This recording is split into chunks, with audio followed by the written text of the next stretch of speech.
Mechanism of hormone action is the next part of lesson as well as the last part of the lesson. Hormones are released in very small quantity. That is, hormones are required in traces. They are not required in greater quantity or lesser quantity, always required in optimum quantity, that too in traces. Hormones produce their effect on target organs by binding to hormone receptors. That is, a hormone cannot directly bring about the changes. Instead, hormone has to combine with a receptor, forming a hormone receptor complex, and it is this hormone receptor complex that is going to bring about biochemical changes and metabolic activity. Remember that hormone has to bind always with a receptor, forming a hormone receptor complex. So the formation of hormone receptor complex is always important. The hormone receptors may be on the cell membrane or intracellular. What is the meaning of this? For some hormones, the receptors are present on the cell membrane itself. Or for some other hormones, the receptors are always inside the cell.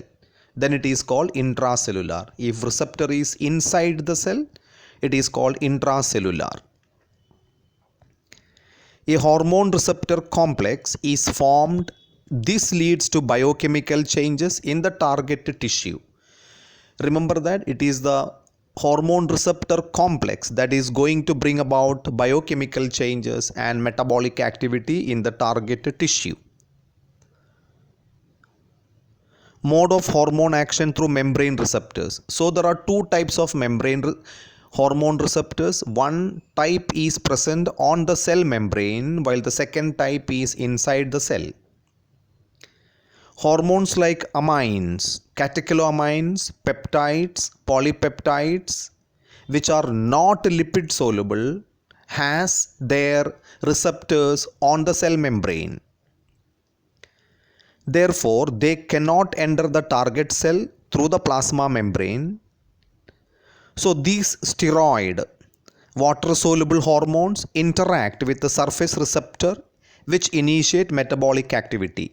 Which hormones show surface receptors? Catecholamines, peptide hormones, polypeptide hormones, and all the lipid insoluble hormones, not lipid soluble hormone, that is lipid insoluble hormone cannot pass through the plasma membrane, so they have got their receptors on the cell membrane.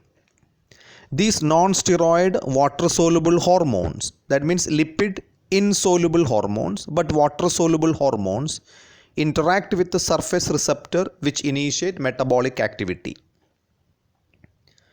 Molecules of amino acid, peptide hormones bind to specific receptors located on the plasma membrane and forms a hormone receptor complex.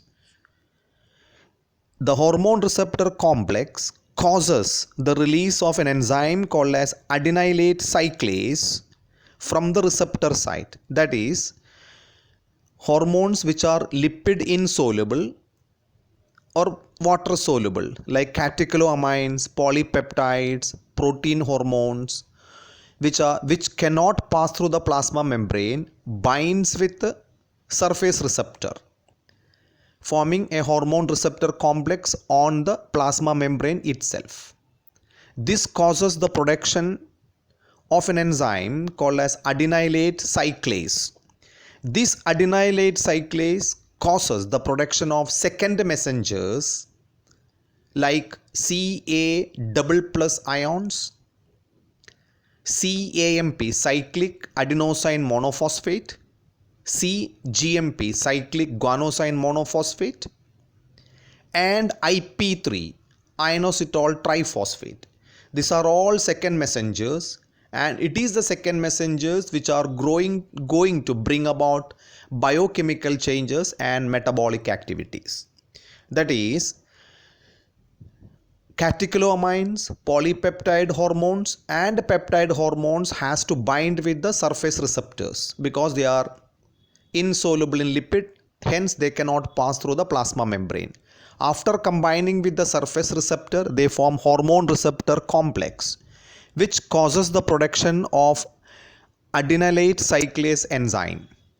Adenylate cyclase enzyme causes the production of second messengers, and example for second messengers are CAMP, CGMP, Ca double plus ions and IP3 inositol triphosphate, and these second messengers bring about biochemical changes and metabolic activity in the target tissue.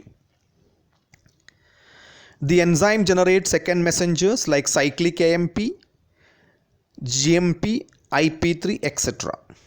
The second messenger further regulates cellular metabolism. Remember that hormone is always the first messenger and the second messengers are the AMP, GMP, IP3 and calcium double plus ions. Okay.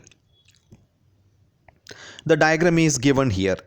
We have the hormone combining with the receptor, forming a hormone receptor complex, producing response 1, that is, it produces adenylate cyclase. Adenylate cyclase generates second messengers, which brings about biochemical responses and physiological and physiological activities. Okay, physiological activities are due to biochemical changes. Biochemical changes are due to second messengers. Second messengers are due to response 1, adenylate cyclase, and response 1 is due to hormone receptor complex. Hormone receptor complex is formed between receptor and the hormone for a membrane bound hormones. Mode of action through intracellular receptors if the receptors are inside the cell. Steroid hormones, thyroid hormones are lipid soluble and easily passes through the plasma membrane of the target cell into the cytoplasm. In the cytoplasm, they bind specific intracellular receptors or proteins forming hormone receptor complex that enters the nucleus. For these hormones, which hormones? Steroid hormones and thyroid hormones, which are lipid soluble, passes through the cell membrane, that is plasma membrane, enters into the cytoplasm. In the cytoplasm, they have the receptor forming hormone receptor complex. Hormone receptor complex is formed in the cytoplasm. This hormone receptor complex crosses the nuclear membrane, enters the nucleus, binds with the DNA, carries out a transcription, translation, produces the protein, and the protein makes up the enzymes. That is, enzymes are made from proteins. Proteins are made by the DNA after transcription and translation. Because of the attachment of hormone receptor complex came from the cytoplasm. In the cytoplasm, they bind specific intracellular receptor proteins forming hormone receptor complex that enters the nucleus. In the nucleus, the hormone receptor complex bind to regulatory site of DNA. The activated genes, once it is attached to the regulatory site, protein synthesis will take place and enzyme production happens. Action of lipid soluble hormone is slower but long lasting. That is, steroid hormones and thyroid hormones, their action is slow but it is long lasting. This is the diagram. We have the cell membrane, nuclear membrane, the genome, that is the DNA, the hormone receptor complex. The hormone combines with the receptor forming hormone receptor complex, and the hormone receptor complex will go to the DNA and it will be able to bring about metabolic changes. That is, it will be able to bring about the proteins this way. That is, cell membrane, hormone can cross the cell membrane, enters into the cytoplasm forming hormone receptor complex, that hormone receptor complex can attach with the DNA. This is the detailed diagram of the same, which is taken from the textbook. Hormone, then hormone receptor complex binding on the DNA, producing proteins and metabolic changes.